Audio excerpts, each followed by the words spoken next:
Now let's come down here and just turn off our wheel layer for a second, so it just cleans up our workspace. And we'll take our new logo and drag it somewhere up here into the upper area of our A4 page. Now we basically want to scale it down because naturally it's too large for this document, and also we'll need to reduce it for the flyer.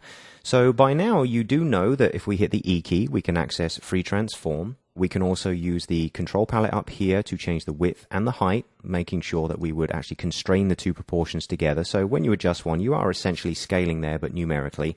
And of course, you can come across to the transform panel here on the left-hand side and do very much the same thing.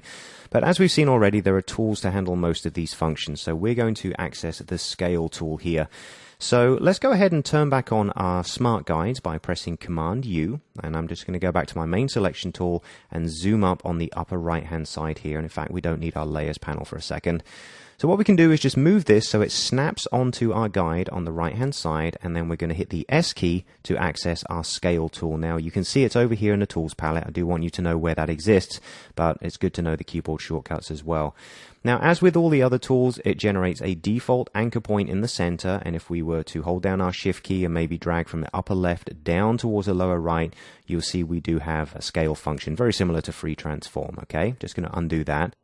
As always, we can also move the anchor point. So let's say we position it over here on the right hand side and hold down our Option key or the Alt key on the PC.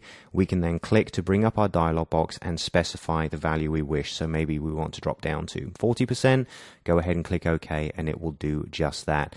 I'll just back out of that once again just to show you that the option is there. You can go over to the tool and double click it to reset the anchor point to the center of the logo. You can see it right there, and once again bring up the dialog box and choose the setting that you need. So I'm just going to cancel out of that because I've got another option here that I want to show you.